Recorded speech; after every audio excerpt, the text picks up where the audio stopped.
Hey everybody, John Lorden here. Welcome to another episode of BrainScratch. We have a really special episode for you guys today. We are continuing on the case of who killed Lindsay Buziak. We are very fortunate to have a special guest. Her father, Jeff, is with us today. Before we bring him on, there are some things that I wanted to clear up with you. I guess we had a little bit of a technical goof, and you guys did not get to see any pictures of Jason. So let me go ahead and bring up a window real quick. This is Jason Zylo. This is Lindsay's boyfriend at the time that this happens. It's him on the left here in this photo of him and Lindsay together. You can see other images of him up here. This is his real estate picture, which I believe is a bit more recent. So he's one of the main players in this. Other main players, particularly in the Zylo family, are his mother, Shirley, who you can see here. This is at her website, shirleyzylo.com, and his brother, Ryan, who is also in the real estate field. A lot of real estate related connections to all of this. And as we move forward here, I wanted to show you some information and talk about what the witnesses saw. We have this screenshot here that shows a composite drawing, and this is what one of the witnesses saw in terms of the woman that showed up to see the house. So get a good look at that, kind of burn that image into your mind. And here, according to this info card, witnesses described the couple who met Lindsay Buziak on February 2nd, 2008 as Caucasian and well-dressed. The man is described as having a medium build, approximately 6 feet tall, with dark or brown hair. He was wearing a light to medium brown jacket. The woman is estimated to be between 35 and 40 years old with shorter blonde hair. She was wearing the dress. We've talked about the dress quite a bit with the distinctive pattern that you can see here as well. On top of all that, there is a character we're going to touch on a bit at some point in this interview, which I believe this interview is going to go over 2 episodes of BrainScratch. But eventually we will be talking about the guy in this picture. This is someone that Jeff refers to as public enemy number 1. His name is Zachary Scott Matheson, also known as Ziggy. And with all that being said, let me go ahead and bring Jeff onto the show. Hey, Jeff. Hey, John. How are you today? Really good. Very privileged and honored to be speaking with you. Thank you so much for spending some time with us. I know the viewers went absolutely nuts over this story. A lot of people are very upset about what you're going through. There's a lot of well-wishing that's going on in the comments.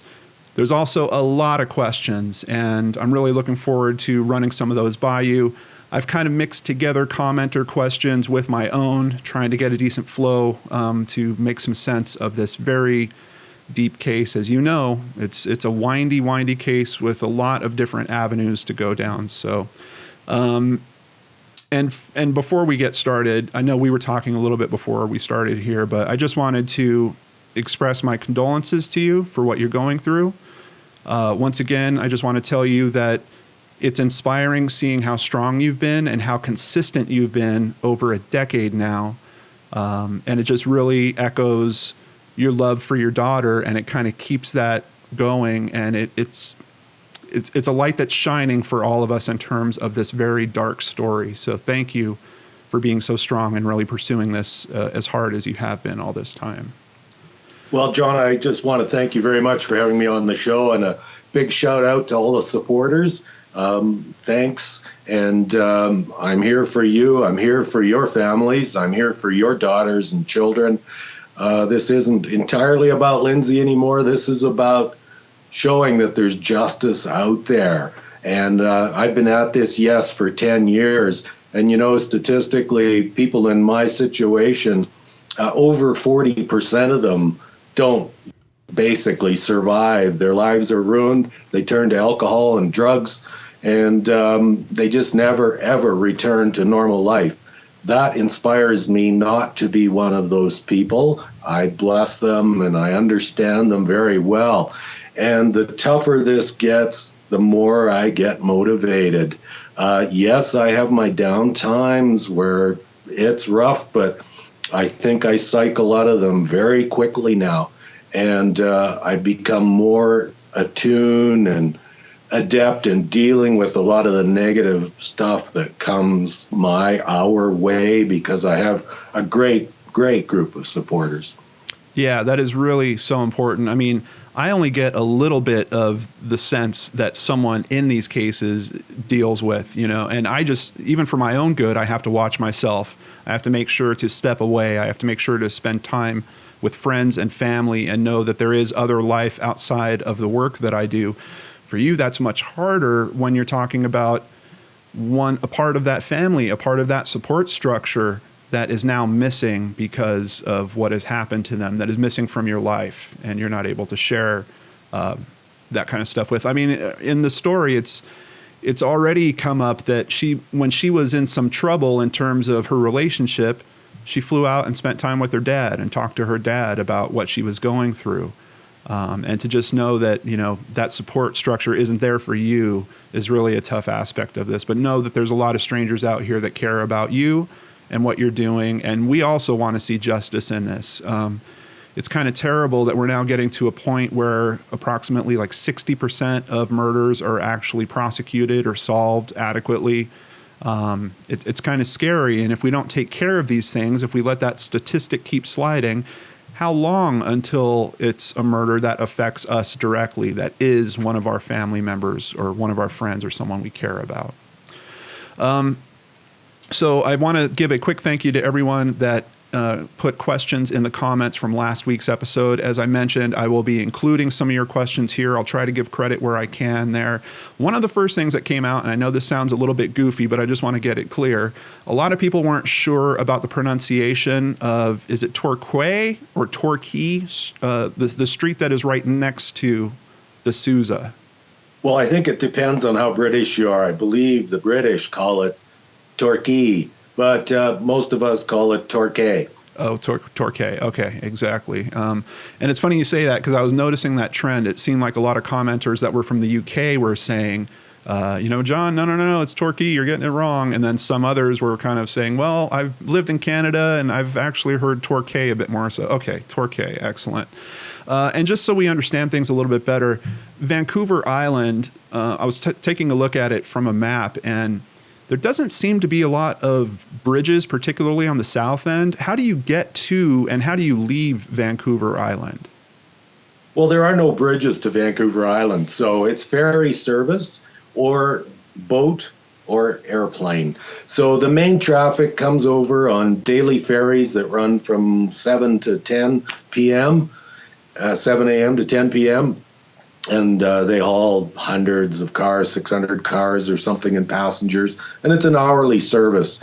It is one of the most beautiful rides in the world. The first time I went to Vancouver Island was to go there to sign up to go to university, and I was this really sheltered prairie boy who drove out there, and somebody told me I had to take a ferry, and I thought it was a barge on a cable going across a river.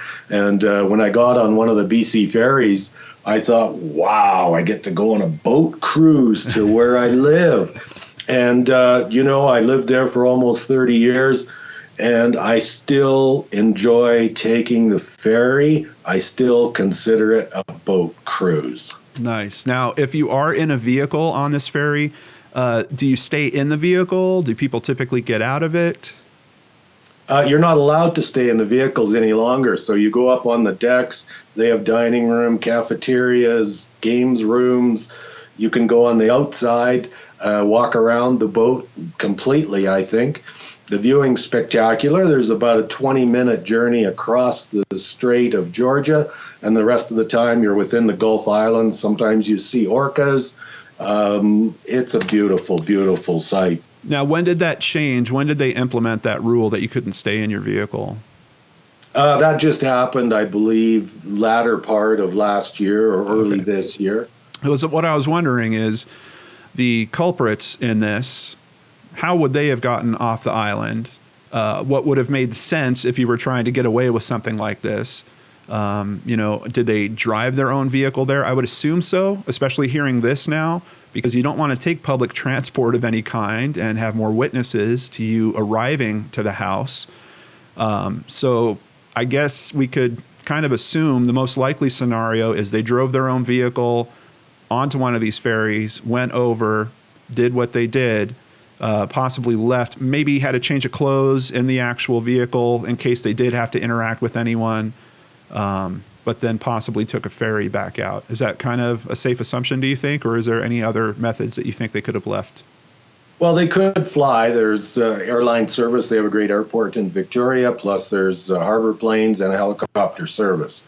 But it does look like it was ferry. We know the crime phone used to contact Lindsay came over by the ferry. Okay. We know the person who went out there and picked up the crime phone and took it to his residence, kept it there overnight. So whoever was accompanying the crime phone was with that person. So the good chances are they also either stayed on the island or departed by ferry. Was the phone located? The phone, I don't believe, has ever been located. Okay. But it was traced to come across on the ferry the evening before Lindsay was murdered. Okay, gotcha. And then it seems like they stayed somewhere the night before on the island? Yeah, they stayed. The phone certainly stayed with a fellow by the name of Ace Vito at his home. So that's where the phone was. How tight is the tracking on that? Are they down to knowing it's specifically his house, or were they just that they know that it pinged in that area, which could be like a 3-mile radius, or did they really drive it down to we know that it's at Vid's house? Well, the pinging was certainly off both their phones, and they traveled the exact same path and stayed in exactly the same location during that time period. So it's pretty narrowed down, I'd say. Wow. That's really interesting. Okay, well, we've already dove into the mystery, and this is just what this case is like. There's so much to cover. I want to rewind just a little bit. How many children do you have? How many siblings does Lindsay have? Well, Lindsay has a younger sister, Sarah, and they were very close. Yeah, very close indeed. Okay. Do you have other children since? Yes, I do. Okay. And I imagine they're part of your support structure in all this as well, in terms of you kind of balancing your life at this point moving forward too, right? Well, everyone's horrified by what happened to Lindsay. It's a pretty quiet place in Victoria, so anybody involved with this or anybody that sees it is horrified. It was a vicious, vile execution is what went on. Yeah. Can you share a happy memory with us, specifically of Lindsay, that kind of gives us a bit more insight into what type of person she was? Something that kind of sticks out in your mind that you might remember, a good time with her? Well, I certainly remember all the times with Lindsay were good. We had the odd argument for sure, but it always turned out okay. What I do remember clearly is her excitement around me and that connection that you have with certain people. And I had that with her. When we were in each other's presence, it was a heightened energy between us. And there's nothing that replaces that. I've never done hard drugs, but I would say that's a high. Yeah. And that was constant when I was with Lindsay. The connection was deep, as it is with my other daughter. And you just feel special to be with them. And that was certainly Lindsay. I can go through many stories where whenever we saw each other, it was just, wow, there she is. I really miss that. I really, really miss that. Yeah, I'm sure you do. So what we're talking about here in a lot of ways, a lot of people think it looks like a crime of passion, especially we're talking about a knife being used. But we have this really strange condition in that Lindsay apparently did not know these two people. At least according to the information we have from Jason as they're walking up, it's not like she's saying that, hey, wait, is one of those people blah, blah, blah, or someone I know. In terms of that communication she was having with Jason as the people are walking up, do you know if that was by text or were they actually speaking to each other on the phone? Well, it was by text, and we really don't know if she, I would say knew might be a tough word, whether she recognized the people in any way. We don't know. We assume she didn't. Psychics and mediums say she did. And what leads me to not close that question is I talked to a really bad guy quite a while ago because police have told me there's a hit on me. So I went to this bad guy, sought him out through whoever, and asked him, what should I be aware of if somebody's coming for me? Mm-hmm. And he said, you'll know. You'll know. You'll sense that. He said, anybody that's coming to kill you, they're not calm and relaxed and, hey, how are you doing? They have to fire up a bit with testosterone and get some kind of energy in them. Even the best psychopaths will have something going on in their head. Right, right. You know. And that's what that fella told me. You'll know. I suspect Lindsay knew. Yeah, it does raise a really interesting question, or of when she knew. Because if this is a kind of charge up like you're describing, and it seems like police are fairly confident that she at least showed them the lower level of the home. And maybe that is when this charge up would have been happening for this person, and before they worked up to the point of doing what they were going to do. But even to go that far, if it's someone that she recognized as someone that she would have a problem with, why are you going to go in the house? You know, if this is someone that was like a known enemy of hers or something like that, they're never going to make it in the door. You know, she's going to say, what are you doing here? I probably shouldn't represent you in this transaction, and let's just call this a day. Well, we don't know what transpired there. Police haven't even told me whether Lindsay did show the main floor or not. So we don't know whether she was forced into the house, whether she tried to run away from them and lock herself in a bathroom, and they caught her before that. We really don't know. Okay. We really don't know. Police should know, but they won't even release that basic information to us. Wow. So speaking of this kind of situation where maybe she did know these people, were you ever aware of Lindsay having any enemies or people that would have some kind of issue with her for some reason? Not at all. Like, Lindsay was so popular. She had just friends everywhere, and everybody she met became her friend. I don't know of any enemies Lindsay would have. I don't see that as a possibility at all. I was actually very, very, very impressed by the way Lindsay handled herself, her personality, her people skills. They were exceptional, like exceptional. She put everybody at ease. You were her friend. She was lively, bright, vivacious, just a wonderful young woman that you wanted to be in her presence. You wanted to know her. Which would make sense for the type of work that she's doing. Of course, she's going to be a people person if she's really going to do well in that career as well. Do you remember anyone that she spoke about not liking? There were a few drug dealers she didn't like. She didn't like Vid Ace Vito, that was known. And a couple other probably drug type guys, because Lindsay was super protective of her girlfriends. And if any of them got involved in that or got sidetracked on the drug thing, Lindsay took action. She was very protective of her girlfriends, and it wasn't unheard of for her to go seek out some drug dealer who was misusing one of her girlfriends and strip them down and read them the riot act. Okay. And that is certainly a bit risky, or when you're considering this, we're looking for someone that might want to harm her. If she did have some type of face-off with someone in that element, we might be talking about a potential suspect there. Well, I think not, because most of the people there Lindsay grew up with. So she knew the crowd. It's a small community, you have to remember. So, the guy you were in grade 3 with or grade 6 with is now the major cocaine dealer in town. Right. So you know who he is. Right.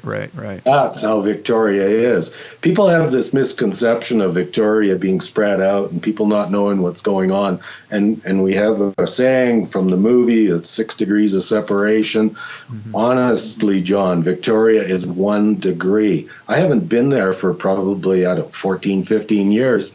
And still, when I speak to people there, 1 degree of separation from somebody that I know. Wow. Yeah, that is pretty hard for some people, especially if you grow up in a metropolitan area, to understand, or even Southern California, which I do touch on this channel every now and then. There was many times I didn't even know my next door neighbor growing up in Southern California. So bit of a different culture there.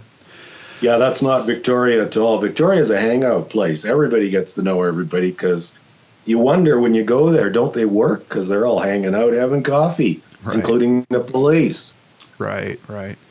And I guess there is some safety in that, because if you did have a situation where it was someone that was a long-term friend of hers, that means that the whole network is there of other friends, and information would likely kind of come to the surface that, yeah, this person might have harmed her.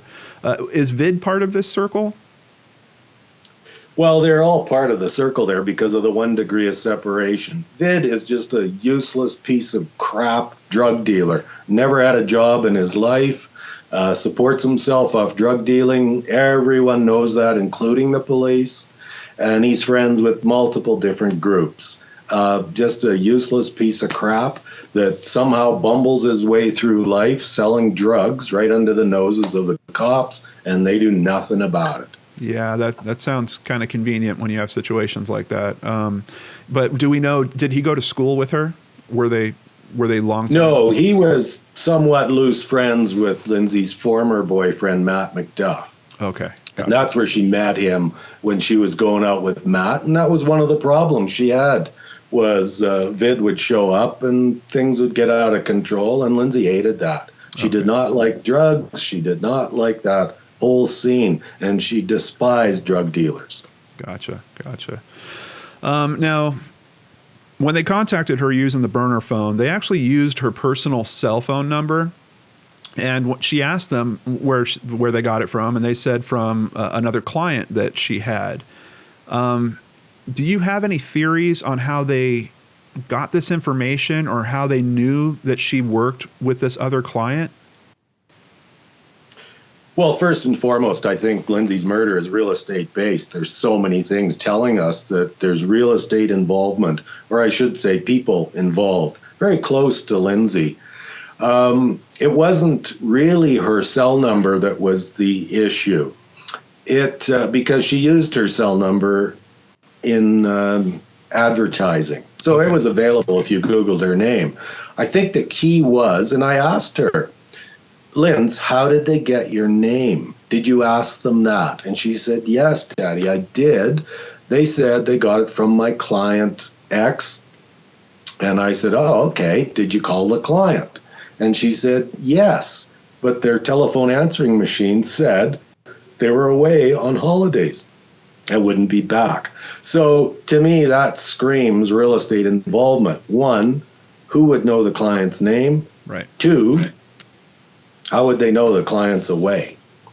Yeah, that's another really good point to that.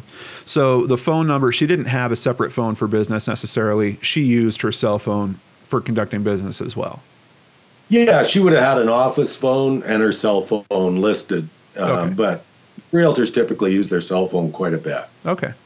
That's a really good clarification. Thank you for letting us know that. Okay, so one of the brain scratchers out there, Nicole, wants to ask, did police ever question those clients that supposedly gave out her phone number?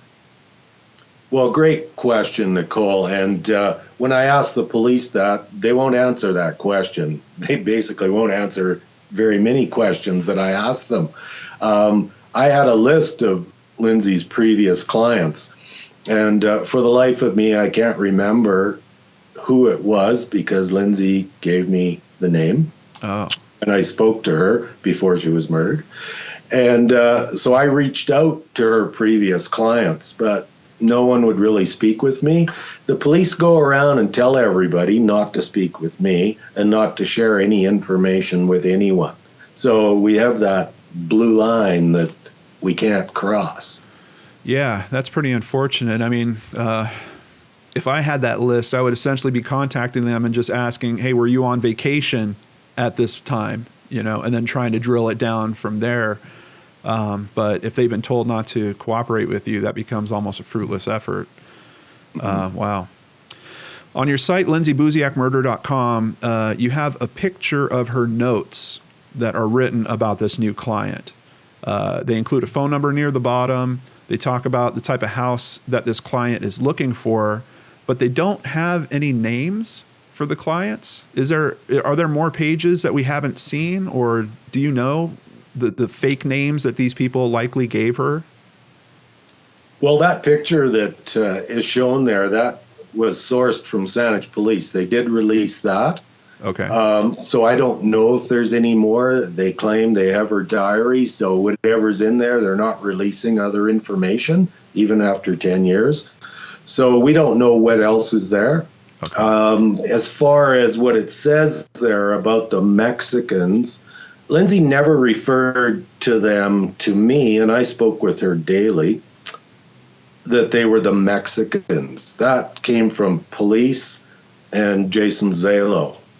I don't remember Lindsay ever using that name. Well, and that supposedly happened in text messaging. Have you seen any transcripts of the text messaging between Jason and Lindsay? No, police will not release that information. And so all we see is what they've released. And they have given us some timelines of texts and messages, phone calls, going back and forth between them. But we don't know if it was Lindsay on the other end or Jason or what was really going on. Okay. I mean, text could be anybody with your phone. Lindsay could have been dead and somebody using her phone. Yeah. And I did see some people that were talking about that in the comments that were trying to question the timeline quite a bit.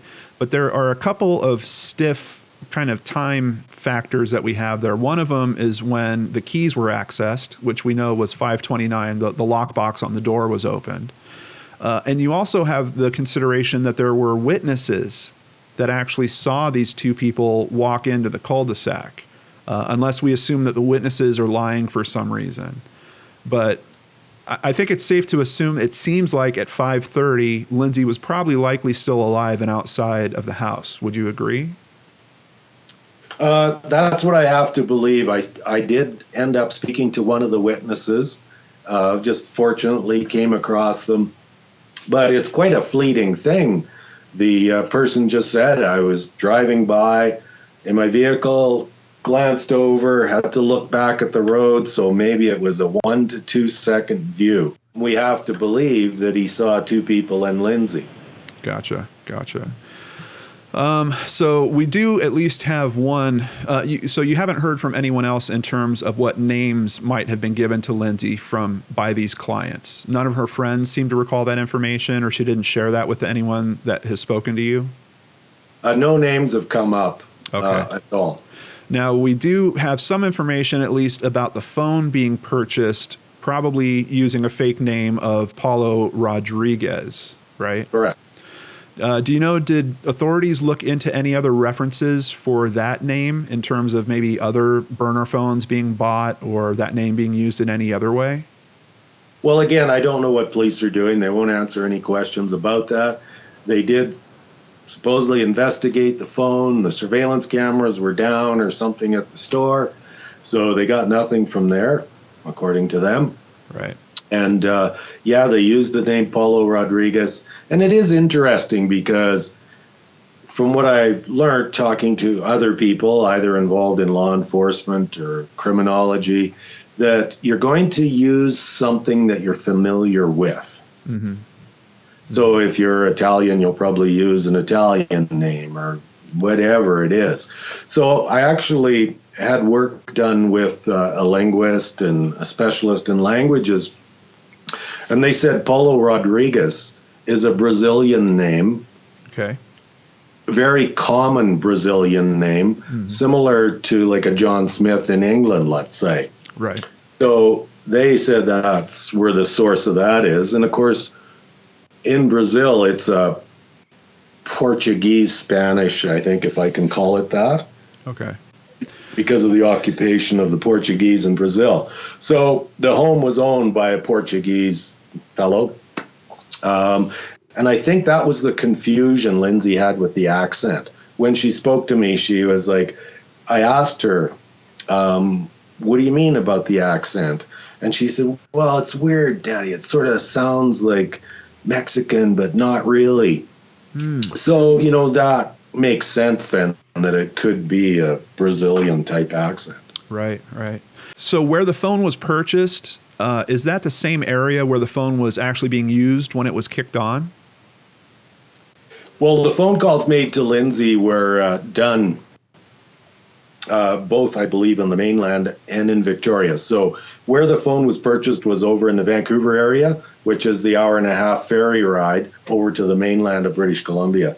Okay. So the phone was purchased there, it was activated there, and then brought across on the ferry, spent the night at Vides Vito's place, and then used to call her the day of the murder, and then disappeared. Okay. And So, then we also have that condition about the phone call where supposedly only the man was going to show up. yeah, Lindsay called me about that as well. We were on the phone quite a bit. And the man phoned her and just said, oh, my wife's not well, so I'll probably be there on my own, which I found kind of strange. I've been in the real estate business for well over 30 years, and I did residential for years and years. And my experience with that is people just show up and say, oh, sorry, my partner couldn't make it or something. But they phoned, and there was must have been some concern there. Their plans were not working or something was going on. Yeah, and then someone actually does show up. Does she get a phone call ahead that they're now both coming, or is it just the last she heard it was only going to be the man that was showing up? Well, I believe the last she heard was just the man was going to show up, and so I guess the woman decided to do it. Do you have any questions if it really was a woman? Well, there's certainly theory out there that it could be a dude who looks like a lady. Yeah. Yeah. And that's a possibility. I think it is clear that there's a good chance it might have been a wig that was worn to get the short cropped hair. But we don't know for sure. Right. Wow. So you spoke to her also about the possibility of her leaving her boyfriend. Yeah, absolutely. Lindsay came out to visit me mid-December, prior to her murder, and the main reason for her visit was to discuss her relationship and how she was going to get out of it and deal with it. She wasn't happy with it. She didn't want to be there anymore. There were a lot of concerns. And, one of the first questions I asked her, of course, is, have you spoken to Mom about this? And she said, Dad, I can't. Mom loves the guy, but she'll just try and talk me out of it, but I just can't do it anymore. So we had lengthy discussions about that. She came for the weekend, and we ended up going skiing and spent a lot of time together, and all we did was talk about that. What were some of her concerns in terms of leaving him? I mean, I know there was probably some logistics concerns because they're living together and she has to try to, get her stuff out of the house. But what were some of her hangups or concerns about trying to get out? Well, first of all, it was quite a complicated situation because Jason's mother was Lindsay's boss. So Shirley Zalo was Lindsay's boss. And she had met Ryan while she was taking the real estate course, and then Jason. And it was almost like Jason was a rebound relationship for her. Okay. And certainly her question was, what have I done? Like, how do I get out of this? It's not what I want, Daddy. It's not the way I want to live. So then as we got into more detail, it was like Jason was up to no good. The friends he had were bad people. She got him dealing steroids, and that drove her crazy. And yet she knew there was going to be an issue trying to separate. Again, her senses telling her this is going to be complicated. Because as a father, I immediately just said to her, well, just get out, go back, move out. And of course, she had a fair number of deals closing March the 1st. And so she just said, it'll be way too complicated to do it before then because of Shirley, and Jason will raise this big stink, and the money will get held or probably get screwed around with, I think were her words.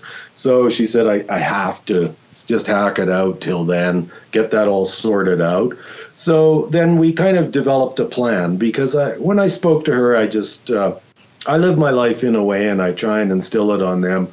Don't be in a gray area. No gray. No gray. Choose or lose, right? Mm-hmm. So I believe gray is hell on earth. So don't be in gray. Any of you out there listening, don't be in gray. Yeah. So I always feel that I said to her, okay, look, you either have to be in both feet or out both feet, not one on either side of the fence. So if it's not working, you're not happy, get the hell out of there. So then she gave the reasons why and said she wasn't going to go back and leave. And I respect decisions made by my children once they become adults. And I did make a deal with them a long time ago when they became adults that I wouldn't try and boss them around or run their lives or tell them what they had to do unless they asked me. So I told her, okay, if you're not going to leave, you need an exit plan. And that's what we discussed, her exit plan. Okay. Now, just to get some clarification on this, so Shirley, you say, was her boss. Was that working for Shirley directly? Was she running her own business at this time? Well, you have to understand, in Victoria, Remax is called Remax Camosun, mm-hmm. and they serve Greater Victoria. So I think, I'm guessing here, but I think it's 5 or 6 different offices throughout Greater Victoria, but they're all owned by one group. So Shirley happened to work out of one office called West Shore. So Remax Camosun, West Shore. Mm-hmm. And she managed that office, even though she denies that she was the manager. She used to be listed on the website as management. And she managed the office. Just crazy talk. So Lindsay worked there. Okay. So her exit plan was to slowly transition back to the head office, which was on Chatterton Way. And Lindsay had worked there a couple of years prior, both as an employee of the office and then as personal assistant to Jeff McLean, who's one of the top producers in the office. His assistant happened to be going on maternity leave, so Lindsay went to work for him. And she went off to do her own thing after that. Okay. Finished. So she knew all the people head office. Gotcha. Now, you had mentioned that Lindsay at one point said to you that there was something she saw that she shouldn't have seen. Are you talking about the steroid use that you were just talking about with Jason, or the steroid sales? No. She wouldn't tell me what it was at the time. And of course, I questioned her, and I have a lot of guilt about that right now. But one thing I have to just keep assuring myself was I respected my daughter, and I promised her I wouldn't put heat on her and be overbearing and that. So when she mentioned it was when she came out to visit me. She was really scared when she said it, and it alarmed me. And I said, Linz, you need to tell somebody about that. Like, what is it? And she said, I can't tell you right now, Daddy. And I said, come on, Linz. She goes, no, don't pressure me. I can't tell you right now. But I said to her, and again, I have a lot of guilt. Yeah. I said, Linz, if something ever happens to you, someone needs to know. And she goes, I know, Daddy. I'll tell you, but not right now. And that's kind of troubling because the information about Jason selling steroids came from her as well, right? So she's already opened up to you about seeing something that might be an illegal activity, which we have to, I'm just going to put out there right now. This is all hearsay at this point. But Lindsay told you she saw Jason selling steroids. Now she's telling you, I've seen something and I can't tell you what it's about. So the degree of how bad things are, and we know how she is about drugs and about drug dealers. You've already spoken to that. She's no fan of any of that. But this is something that might be a degree worse than that. Initially, when I heard about that comment, I thought, did she witness a drug deal or something like that? And that's part of the motive for what happened to her. But she's already been kind of open with you about that type of stuff. And now we're getting into a topic where she won't go there. Yeah, absolutely. I mean, she didn't see Jason selling steroids. She discovered he was selling steroids by finding stuff in their suite and discovering things, I guess, on his computer. She said she saw, and she freaked out about it. Okay. So yes, something that she saw had to be significant. When I talked to some of her girlfriends, and they grew up really privileged, and somehow the real pretty girls all seemed to get together. Yeah. And so Lindsay's friends were all just gorgeous women, gorgeous young women. Mm-hmm. I always used to say I'm the luckiest guy in the world because I'd go out to visit and they'd drag me out whether I wanted to go or not. And people would say, oh, what are you doing? I said, well, I'm out with 1010s tonight. Wherever you went, there was just open door policy. They never did lineups. They never paid for their drinks. Yeah. It was just a free-for-all. So it was interesting when I spoke to the girlfriends and asked them about drugs. And they said, no, we've all seen drugs. And we've seen drug dealers with cash and stuff going on. And people, ODing or whatever, doing drugs too much. And so they'd all experienced that in their lives already because they were these gorgeous girls who went to all the parties and all that. And, of course, when you're young and you start going out to clubs, well, who's there throwing money around and flashing and having parties at their fancy houses? Well, it's the drug dealers. So until the girls get that sorted out to know who's who and what's safe and not, and develop their senses, they saw stuff, but they just knew, just leave it alone. And so what troubled Lindsay a lot too was, the Zalo's relationship with Ziggy Matheson. I mean, a known heroin, cocaine, ecstasy dealer on Vancouver Island, the Lower Island. Yeah, and we can say that that's certified. I mean, he's been busted. I covered a little bit. He's in jail. Yeah, right now he's in jail right now. Yeah, I covered a little bit of that on the last episode. So that is confirmed information. We know that Ziggy is certainly a dealer of multiple narcotics there.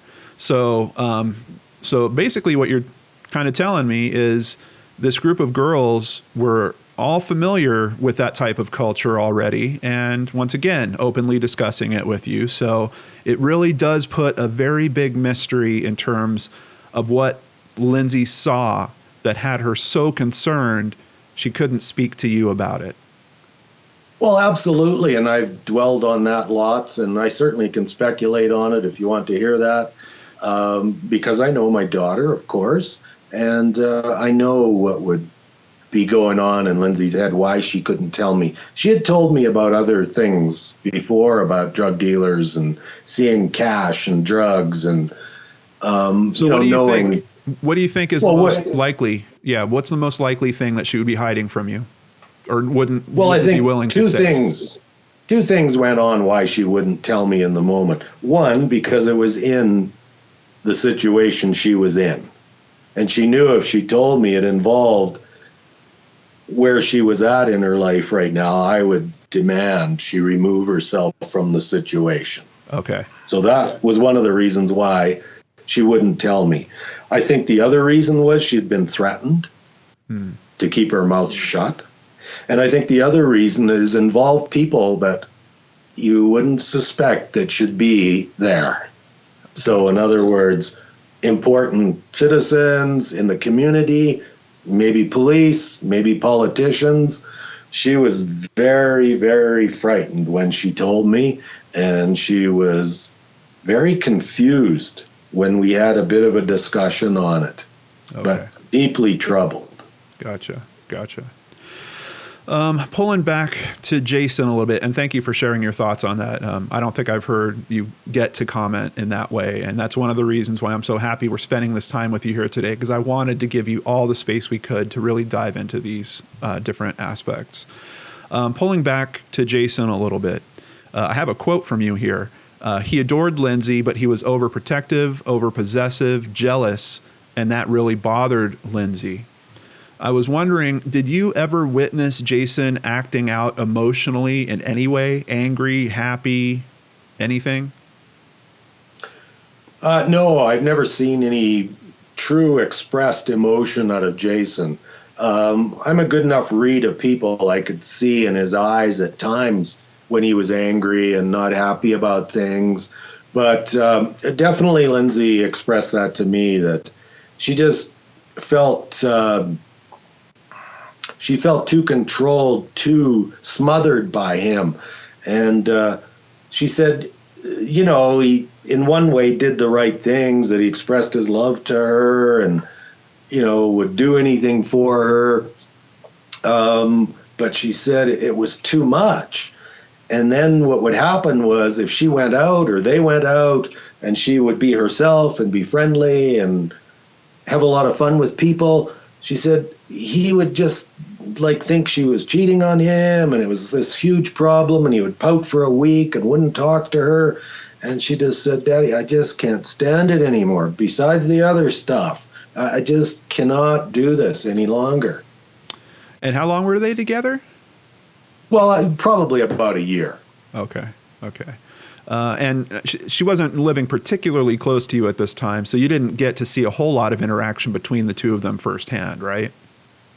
Yeah, we're 600 miles apart over the mountains, so yeah, we're not seeing each other on a weekly or monthly basis. But did she ever bring him out to visit? Did you ever see any disagreement between the two of them firsthand? Well, certainly I had an episode. My very first meeting with them was just bizarre, totally bizarre.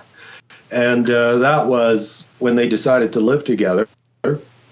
Lindsay said, come and see us. We have a place at the lake that Shirley bought them for $1.38 million, and then spent, Lindsay said, $250,000 renovating and refurnishing it for them to move into. So I decided to make a trip out, and so I went out there. I spent the first night with Sarah, and Lindsay was so excited. She wanted me to go to the lake so bad. So finally I went up there, and so I met Jason, and he seemed like a nice enough guy. Mm-hmm. I just didn't get it. I didn't see the match there, but that's not my thing to pick. I'm sure none of us listen to our parents when we're picking partners, or very few of us do. So I just kept my mouth shut. And so we were at the lake. It was beautiful, of course, waterfront. So we're going to have a barbecue. Some other people arrived by boat. And, it was typical lakefront. We had lived at the lake as well, so I knew the scenario. People travel around the lake by boats, visit each other, barbecues, have fun, have a few beers. Yeah. So that was going on. And then Shirley and her boyfriend, Paul, arrived, Paul Bergshoff. And they come storming through the house from the front door. And I was standing in the kitchen, which I could see them. They didn't say a word to me, just Shirley glared at me. And I'd been making some salad dressing and was cleaning things up in the sink. So Shirley and Paul disappeared out front.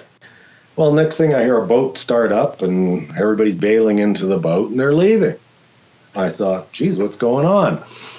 One of Lindsay's girlfriends was there. Next thing, she comes running out to the kitchen, hysterical, saying, That woman's crazy. She's evil. She's evil. Father, I'm leaving. I grabbed her and I hugged her and I was like, just relax. It's okay, honey. It's all right. She goes, no, Father, I'm leaving. That woman's evil. She hates me. And I said, what's going on? She just glares at me and I hate it. I can't stand it. She's done it before. I'm out of here. And she went running out. Okay. So next thing I know, Shirley comes out to the kitchen. I'm standing at the sink.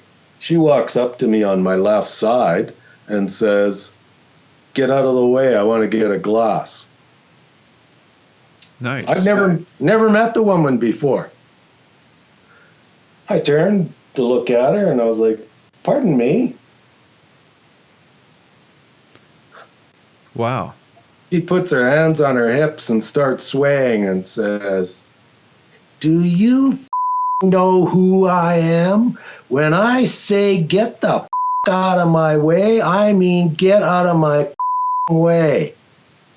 Whoa. Whoa. I'm not easily intimidated guy. I turn around, face her, and say, lady, wrong attitude. You might want to change it. Otherwise, that pretty little girl and I are going to be out of here in about 2 minutes. What'll it be? She went, all right, please get out of my way so I can get a glass. I stepped aside, she grabbed a glass, poured some water, and took off. Next thing, Lindsay comes out to the kitchen. I'm thinking, I'm in a nightmare. Lindsay comes out. She goes, oh, Daddy, that woman's driving me crazy. Sorry for swearing, John. Yeah, no, that's all right. I can bleep it. Okay. But it was what transpired. Yeah. And I was like, what's going on, Lindsay? What's going on here? She goes, she does that all the time. She comes up here and chases everybody away and just is this like monster. I can't stand it anymore. I can't do this anymore. I said, well, honey, go get your shit. We'll get out of here right now. Yeah. Go get your stuff. She goes, oh, Dad, just, I said, no, go get your stuff. Well, then Jason comes out and he's like, hey, what's going on? And I said, well, we got a bit of a problem with your mom. And he goes, oh, yeah, she'll be okay. I go, no, it's not okay. Not okay. Maybe you better talk to her. We're leaving. He goes, yeah, well, don't do that. Don't do that. Just hang on. Everything's okay. So he goes out, comes back. He goes, everything's cool. Everything's cool. She's going to be all right. Okay. I go, Linz, what do you want to do?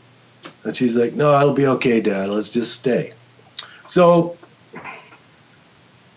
there's my meeting of the Zalo family. Yeah, and I'm wondering if some of this aggression that was kind of coming your direction might have been about how she felt about Lindsay. Well, no doubt. I think there was huge meaning in her standing there swaying at her hips going, do you effing know who I am? Yeah. Well, I think she showed me who she was, and she showed Lindsay who she was as well. Yeah. And here we sit. Yeah, definitely. So once again, even in that story, Jason seems kind of passive, doesn't really seem particularly passionate about, maybe defending his girlfriend or even really defending his mother, just wants to kind of smooth things over. We then get to the point of Lindsay being murdered. And quite honestly, I've seen footage of Jason speaking about this, and he's always kind of emotionless and almost demure in some strange way, just really kind of reserved in this strange low-key place. You see McDuff get interviewed about this. The guy breaks down crying within minutes of saying the words Lindsay Buziak to him. A lot of people are wondering about that emotional response from Jason, and does it really line up? Does it make sense that this is a guy that loved this woman is brutally murdered, and his response is just this kind of quiet, not quite, and admittedly, people respond differently. We all have different ranges of emotional reaction to situations like this. What is your opinion on Jason's emotional response to what happened to Lindsay? Well, first, let me deal with Matt McDuff. I personally have seen him fall off a chair twice, sobbing about Lindsay. Like, fall off the chair, and he wasn't drunk. Yeah. He was, like, emotionally distraught. Yeah. That was once when I went to dinner with him, and another time when we were filming a show. We had to stop filming for half an hour while he gathered himself back together. That's how I would expect a boyfriend to act. Jason Zalo, I have seen zero emotion out of that man. And the interesting thing is, okay, I can accept people handle things differently. You have to remember, I'm 63 years old. I've dealt with a lot of different people. I grew up in kind of an abusive childhood, went off to seek my own way and ran into a lot of abusive people, a lot of different types of people and guys and rough situations. So I got a fairly good read on emotions. Jason was actually, I would call it reveling in the notoriety of Lindsay's murder. He seemed quite upbeat and happy and, hey, we got to go for dinner. And it seemed like a lot of fun to him. He was phoning Lindsay's girlfriends the night of the funeral to, hey, let's go out to the clubs and, we can do some dancing and maybe we can cuddle later. Wow. Like insane behavior. So that comes from a guy, and okay, if we give that to him, that he's not affected by it. But here's a guy, 6'3", 245. He walks up to a locked door and he phones 911. He doesn't know anything's wrong. Well, that's emotional panic. Yeah. So which one is he? Right. Which one are you? Are you this cool cat who's not affected by anything? Or are you a little baby who can't handle the first little inkling of scared and you cry out for mommy or the police? Who are you? You can't be both. Right. Right. Yeah, that's really interesting to highlight that. Now, Christy, commenter, asks, what kind of legal papers did the boyfriend go there to sign, as it says in the podcast? Now, I guess she's probably referring to he had a deal of some kind that he was working on where he went to, was it an auto shop or something, where he picked up his friend, CO, the guy that comes back with him to the house. Do you know what type of transaction Jason was dealing at that point, or what he was doing? That whole scenario was a bunch of crap. Because people try and fool me on that. I'm in real estate, been doing it for over 30 years, 37. So realtors don't sign documents. Clients sign documents. So when I pressured people about that, the Zalos, the police, because they keep saying, oh, Jason had to take her documents to get signed. I said, realtors don't sign documents. So then the explanation was, oh, it was time sensitive. Well, every deal Lindsay was working on, Jason was involved. Oh. So why didn't he just deliver the documents? I asked that, and they said, oh, well, he had to get them to Lindsay. I go, excuse me, I'm in the business. He could have delivered them. He could have let anybody know he knew she was showing. Right. Wasn't he supposed to be there like she told me he would be? Well, and she had spare time there, too. She could have gone with him, even if that was a legit deal that both of them were involved in, right? Because she went home and changed. Yeah. That's right. Yeah, and so Jason hung out at this shop called SHC, and it's owned by a couple millionaire brothers, and they live the lavish lifestyle with beautiful, extravagant homes, Ferraris, Viper, that kind of stuff. They do window tinting, they do auto detailing, and they sell gangster wheels and tires to gangsters. And they have ex-cons working for them. And the gangsters hang out there. Gotcha. That's what goes on at SHC. Oh, so... And Shirley Zalo at the time drove a black 750 BMW with blacked out windows and 22-inch gangster rims on it. We're talking a 55-year-old woman. Wow. And guess who did that to her car? Yeah. SHC. SHC. Wow. All right. So according to Jason's story, he gets to the home on D'Souza Place at 5:45 and spots a man near the front door. Now, I've heard kind of different descriptions about this. I've heard that he was actually outside the door, but he was heading towards it, so they only saw his back. Another description I've heard is no, he was actually kind of inside the house. The door was just open, and the guy just kind of closed it. And his friend that's with him, who we'll refer to as CO, I know the podcast mentioned his name, but I haven't seen his name public in terms of news sources, so I'd like to just keep him as CO here. Did his friend confirm this sighting of the guy at the front door? Did you ever have a chance to talk to CO about this?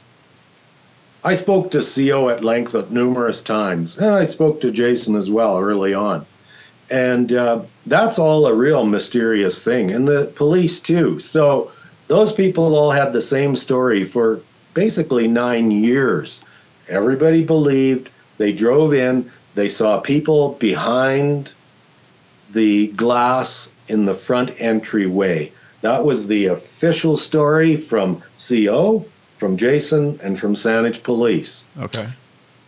A year ago, less than a year, we do podcast and another show, and the police come out with, Sergeant Horsley comes out with, the people walked out the front door, saw Jason and Coing driving into the cul-de-sac, so they quickly went back into the house again. And Jason assumed the showing was just starting. Right. Well, that was shocking news to me, because I had been told for 9 years by everyone that they saw them behind the glass, and Jason could faintly make out two people. I think he did that right on YouTube video. All of a sudden now we hear they're outside the house and they're leaving, but the showing's just starting. So again, a really confusing story that who knows who's making up. Yeah. And if they did see them outside, wouldn't they have had a description of what these people looked like that they could have? Well, you would think they would know exactly what they looked like, although it probably was somewhat dark at the time. But the way Jason pulled in, his headlights would have been shining on the front door. It's a strata cul-de-sac, so the lots are quite small and the houses are large. Okay. So he pulled in on a right turn, so his headlights would have shone right on them. Yeah. And yeah, he should be able to describe who they are. At that time of year, it would have started getting dark at 5:45 there? Yes. Okay. Yeah. Okay. Which actually raises a different question for me. So assuming that I was in this situation, that I was Jason, that I was worried about my loved one doing this viewing for some reason, and it is getting dark. According to a map I've seen, he doesn't park right across the street from the house. He kind of pulls down into the cul-de-sac and keeps the house kind of in his rear view mirror where he can only see it. Is that accurate? Yes, that's the best I can determine from information I've gathered from the individuals. That you have to remember, it's a small little subdivision. It's strata titled, meaning it's a condominium subdivision. Okay. The lots are. So the houses are large, so you're very close quarters, and there's probably 5 or 6 houses there. There weren't any at the time, just that one finished and one being built. Right. So he didn't pull too far away, but yes, he pulled in towards the bulb of the cul-de-sac. Right. And as best I can determine, he faced away from the house when he stopped.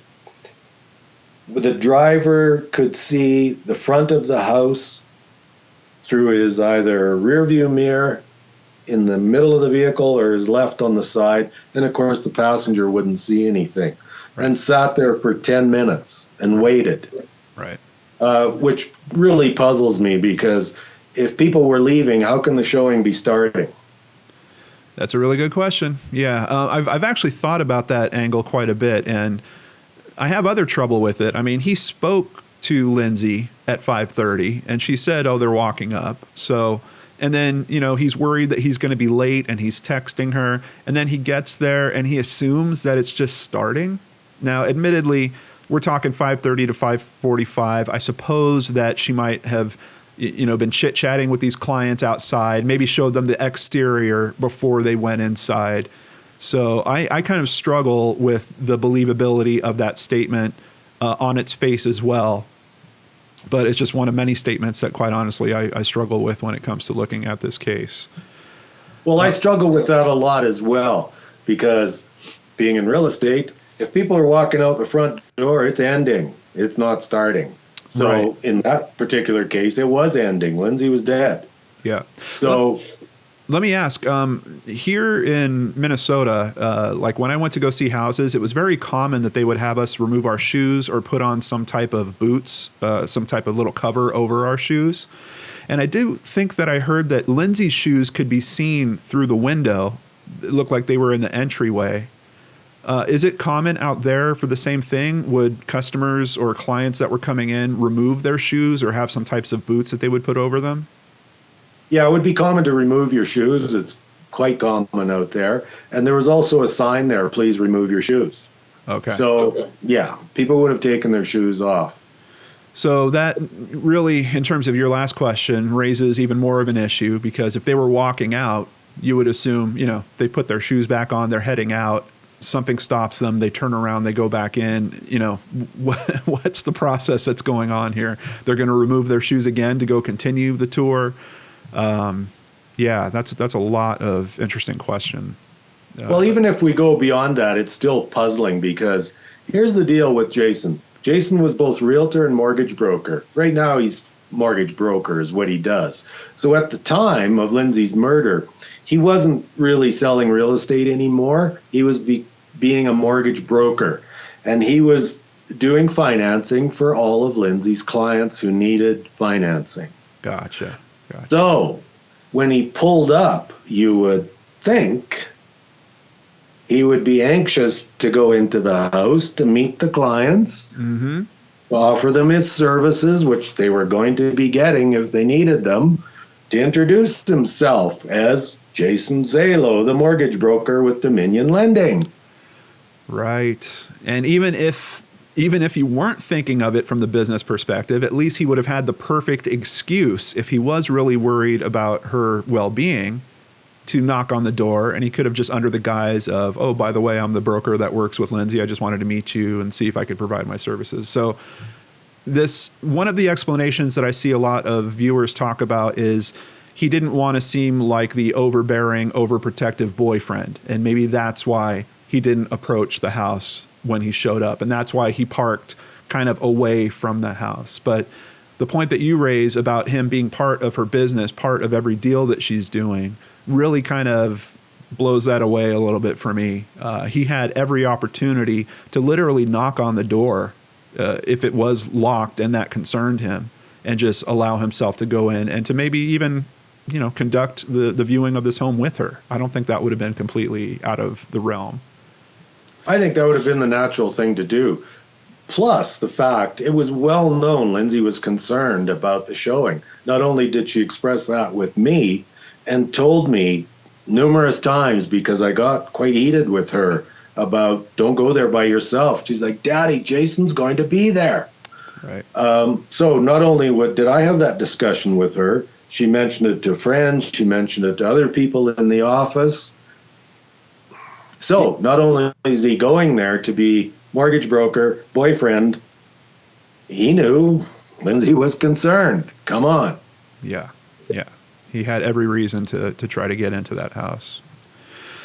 And that's another thing I point out. He's worried about her safety, but he doesn't notice the vehicle of the buyers anywhere. Have you ever been able to ask him about that? I did. No, I didn't see anything. And when I asked CO, his explanation was, Jeff, think about it.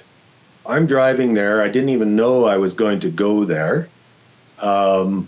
So I'm just going, spur of the moment, I'm told we're going to check on Lindsay, is what he was told. We're going to go check on Lindsay. She's showing a house. So right there is telling you the reason to go there. He wasn't told, oh, we got to deliver some documents to be signed, which is crap. Right. We're going there to check on Lindsay, my girlfriend. Yeah. But he said, you're not going there thinking there's a murder. So you're not looking at all the details surrounding you. You're driving up with a guy, you're BSing about hockey or whatever's going on. Not paying attention. Yeah, I mean, there's certainly an aspect to that makes sense. I guess I would say, and from CO's perspective, I think that's certainly appropriate. But from Jason's perspective of, my girlfriend was just talking to me at lunch, she's nervous about this, she wants me to be there. I think I'm going to be kind of in tune with what's going on around the house at that point. If I drive up and I don't see the client's car, first of all, right in front of the house, that's already kind of strange to me. And admittedly, yeah, there's some construction going on here, but the cul-de-sac was paved. There was plenty of parking that could have happened in the bulb of the cul-de-sac, as you called it. There's parking all along the streets, Torquay. And as a matter of fact, Jason moves his vehicle out to Torquay. And once again, it seems to me, if I'm thinking about the safety of someone, I'm going to start just noticing these types of details while I'm there, particularly as I'm getting nervous. And we have to believe that there is some, even if we take Jason, his words at complete truth, there has to be some kind of escalation that's going on within him about being nervous about what's happening in the house. So your senses are going to heighten. You're going to start noticing other stuff that's going on around you. Wouldn't it occur to you while you're sitting out there for 20 minutes at some point to say, hey, where are the buyer's car? Yeah, Lindsay's car is in the driveway, but how did these people get here? And isn't that kind of strange? Why wouldn't they park in front of the house like every other buyer would? I really struggle with a lot of the logic in the movements around there. And quite honestly, I'll be honest with you, if you put on the hat of thinking Jason is involved with this, the movements of his vehicle seem to kind of make sense in terms of him being a potential lookout, in terms of him having CO there but not giving CO a great opportunity to see what's going on. Even moving the car to Torquay, did he do that to make sure that the vehicle he knew about had left, that their vehicle was gone before they decided to try to go into the house? So that's where I really struggle, is when I look at this both ways. You can try to look at it from the honesty perspective. Sure seems really suspicious. You try to look at it from the other perspective, that maybe he's involved, and the pieces fit together in a way that makes me uncomfortable, particularly with his movement around the house. Well, it certainly makes me uncomfortable as well. You have to think about, here's a guy that comes across a locked door and phones 911, but yet he's driving up to a house. He doesn't see a car. He sees people coming out of the house. They dart back in, and then he sees no action at all. And he's a mortgage broker, probably going to be doing business with these people. And then he sits outside in his vehicle. It's just really strange for me. But how I do see this, because I've been at it for 10 years, when I step back and look at it, go to the ballet. It's choreographed dance. You either have to believe that, or you have to believe that this guy is like Inspector Gadget and just has the absolute worst luck in the world. I mean, even the detective talking about it says, if he would have showed up 5 seconds later, he probably would have completely seen them because they would have been leaving the house. I mean, you just have to believe that he's got this like Maxwell Smart kind of clumsiness to everything that he does on this particular day. Or like you're saying, it is coordinated. Yeah. Well, I particularly think that he's cold and cunning. Yeah. And if we got any Inspector Gadgets and Maxwell Smarts, it's Saanich Police. Yeah. I definitely know that you're very frustrated with them, and I have a whole little section of questions on that we're going to get to in next week's episode. But let's push forward here. So in the situation, did anyone in terms of construction workers or neighbors seem to have any info about the vehicle? I mean, I know that we got a witness statement that says someone saw them walking into the cul-de-sac. Did that witness have any information about where they were walking from? Well, I've never heard the statement about walking into the cul-de-sac. All I've heard from witnesses is they saw Lindsay greeting the people outside the house. Okay. I never heard anything about walking into the cul-de-sac. Okay. Anything in terms of vehicle descriptions at all? Has there been anything that you've heard? No, and I did speak to a worker from the house next door, Yeah. and no vehicle description, nothing. They all left at 5-ish. Joe D'Souza, the owner of the murder house, who happened to be good friends, really good friends with Shirley Zalo's boyfriend and Shirley. Right. He was at the house at around 5 as well. He turned on a few outdoor lights and then he left again. Wow. And he didn't have anything to add in terms of what happened, in terms of what he saw? No, police say he's cooperated with everything. But I have a very good friend of mine now that claims Joe D'Souza told him to his face, the little got what she deserved. What could you give us a little more detail on who this friend is, or how they heard that? Fellow in Victoria who's a contractor, had experiences with Joe D'Souza which were very negative. He was in a lineup with him one day, asked Joe about the murder. Joe said the little got what she deserved. Wow. Sure. I confronted Joe in person in front of the house, TV camera rolling, and he denied it, of course. Yeah. Now we have to consider the possibility that once Lindsay has been murdered, they leave the building some way, which we're going to get into some of the details of that. But if their vehicle wasn't close to the building, one of them was likely bloody and literally had to go out of the cul-de-sac, maybe on Torquay, I don't know where they would have parked. But we have no witnesses that picked up any trace of anyone looking suspicious around that type of activity. We have nothing there. As best we know is where they left from. And to describe it is, if this is the house, mm-hmm. and the street is here, D'Souza Place, and yep. Torquay is here. Front door here, garage here. Lindsay's car was sitting here. Yep. There's a patio out the side of the house, right, facing onto Torquay. The patio is probably 6.5 feet, 7 feet high, with no gate at the time. Okay.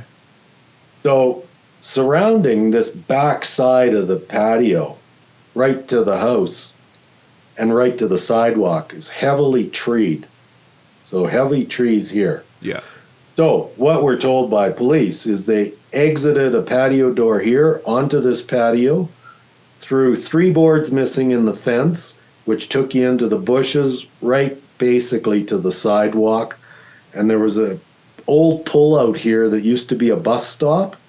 So everybody believes whoever was parked there, vehicle parked there, getaway driver parked there, whatever it might have been, they came out there, got into a vehicle and gone. So not much of a walking path, but also that is directly in front of where Jason would have parked. Well, that's where Jason ended up parking after he did his 10-minute stint over here. Right. He turned around, went out, and then parked there. Yeah. Which would be a great way to verify that the car wasn't there. Once again. Right. Wow. And that's an important clarification I wanted from you too. So the fence that was kicked out, that was actually part of the patio wall, the 7-foot wall? Yeah, that's correct. It was a wooden fence. And that's really puzzling for me too when I look into all that. Yeah. Joe D'Souza is a fine builder. I'll give him that. Okay. Builds a nice home. He's very meticulous. Everything has to be just perfect. And so the question was, why were there 3 boards missing in the fence? Right. And his answer was, painters were doing touch-ups on the house, and he didn't want them to store their stuff in the garage. So he had them store it on the patio. Well, all that doesn't make sense to me. Being I lived there for almost 30 years. It's a rainforest. Logging's the #1 industry in BC. All winter it rains. You're not touching up exterior of a house in February. It's the coldest, it's the rainiest. Yeah. That puzzles me. Second thing that puzzles me about that is being around construction and everything throughout my career, painters don't leave a lot of stuff. Yeah. Because they're often doing a few jobs at once, and they typically got it tied onto their vans or their old Volvos or whatever it is. And certainly when it's cold like that, you're not leaving paint outside. They don't tend to like to leave their ladders laying around because somebody will steal them. Yep. So what is it they have to leave on the patio? So that I have trouble with as well. The third thing was I saw pictures and I saw the 3 boards that were missing. Now, Joe is this meticulous guy, not a blade of grass out of place. These boards were kicked in from the outside in, and they were laying in front of the area where they were removed from, with the nails sticking out, and that would have been almost right in front of the patio door. Now, psychologically, that isn't what a meticulous builder does. No, They don't. You're going to. They don't kick out 3 boards and leave the nails sticking out for people to walk over them. Yeah, exactly. They're going to get damage from people walking on it. You're going to wind up having to refinish those as well. I mean, I understand. My father People used are going to step on a nail. They're, Yeah, yeah. No, my father owned a painting company, and I worked with him a lot as a youth. And I can tell you that story has a lot of problems for me. Most of the time, if you were going to be leaving materials behind, obviously there's paint that is only for that particular house. But how hard is it for you to put down a drop cloth in the garage and in a corner of the garage and leave that stuff there? You're absolutely right. Scaffolding and ladders would be removed because they're afraid that other construction workers might take them, borrow them, and never see them again. Maybe leave behind some brushes or stuff, but that's nothing. And why would you put that stuff out in the elements? Makes really little sense. Sense. Plus, it's cold time of the year. It freezes some evenings there, so you're not going to have paint sitting outside. Yeah, that really doesn't make much sense at all.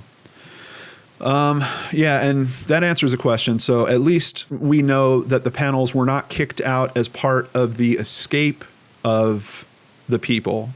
The panels were already removed, but it also raises another question in that why didn't Jason and CO notice that instead of having to boost one of them over this fence? I mean, if you lifted him high enough for him to look over the edge, he should have seen that there was a bunch of panels kicked out on the other side and should have just ran around.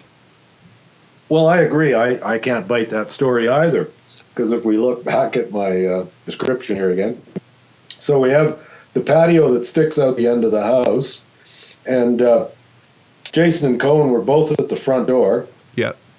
Cohen says he went this way, Jason went this way to look for an open door. Cohen said he looked over the fence from here and saw this patio door open. Right. And then he hollered to Jason, so Jason ran back. Well, I asked CO. Yeah. Sorry. No, that's okay. It's only his first name. Because the 3 boards were missing right here. Yeah. I said, how could you not see a hole in the fence, which is directly across from you, but yet you can see a door open? I don't know. Wow. So I said, why did you go over? Why didn't Jason go over? He said, well, he just came running up to me and held his hands down and said, go open the front door. So he said, I just stepped in his hands and went over the fence and then went in the house through the family room, kitchen, entryway, hallway to the front door. Right.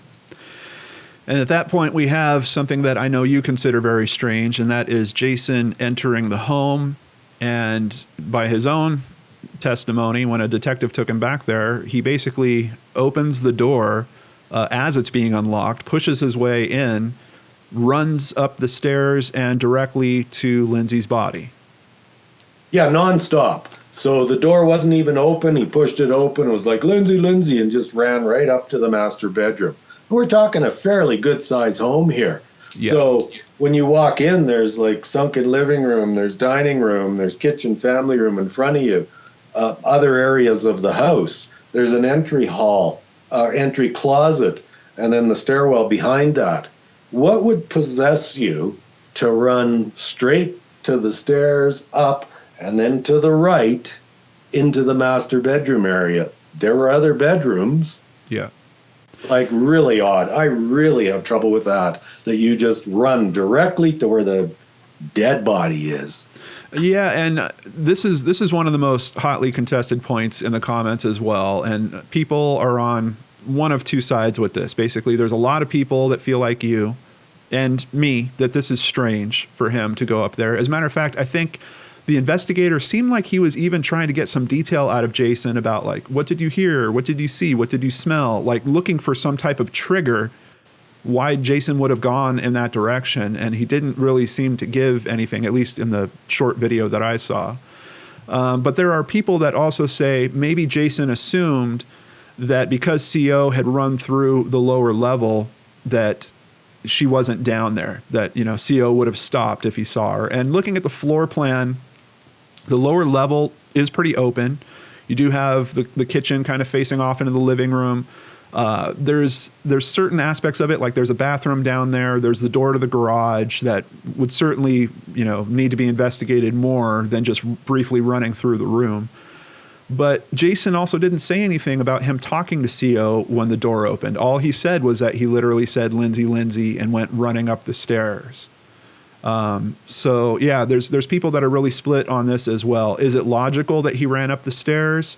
Could he have assumed that CO would have told him, you know, "Oh, I found her, she's down here"? Maybe, but then you're talking 4-bedroom house. All of the bedrooms are upstairs. He runs to the top. Do we know if the door was open to the master? We don't know that for sure. That hasn't been released. But I just find that really odd, and certainly my experience in real estate for years and years and years, and also just logical thinking. You're going to check the area around that you first see. I mean, how do you know someone's not there waiting for you? Right. I was in that house. I spent 2 hours or more in that house right after the police released it back to the owner. And I went through the scenario many times because no one else was there. And there's no way you're going to come in that front door and go right to the master bedroom. That would be the last thing you would do. So I'm not quite sure how viewers are puzzled by that. But, you know, I respect their opinions, certainly. Yeah, but from my experience, I don't get it. Yeah, we're just trying to consider, you know, both sides of the story here. That's one thing I really try to encourage on this channel as well. When you got to the top of the stairs, if the door was open, could you have seen where her body was near the bathroom in the master? Depends if the lights were on or not, and I don't know that either. If the lights weren't on, probably not. If they were on, yes. Yes, if you looked that way. But when you came up to the top of the stairs, you had the decision to go left or right. Okay. Gotcha. But even Jason described himself, he went right to where the body was. Yeah. Yeah. And I think it's very strange. Well, Jeff, we are going to bring this episode to a close. Thank you so much for your time, and thank you for coming back next week to dive into this even more. I've got a whole bunch more questions for you. We're going to continue with that. Please sit tight, and I'll get right back to you as soon as I film the closeout of the show. Super. Thanks, John. Well, that concludes part 2 of my dive into the Lindsay Buziak case. As you can see, there is a lot to discuss. We've pretty much only gotten to the day of the actual event. I have many more viewer-submitted questions that I got from the part 1 video, but here's your opportunity. If you have questions that you would like me to run by Jeff, include them in the comments of this video. I'm going to be going through all those comments right before I interview him and adding some more questions to part 3 of all this. So thank you so much for your time on this case. I know these are long episodes. I really appreciate that you guys are giving me that time, and that hopefully we're all coming to a much better understanding of this case together. And maybe, just maybe, someone out there that has the right information will shake that loose and give it to the right people so they can act on it. But come back next week for more. Have a great weekend, everyone. I'll see you back here on the Lord and Arts channel.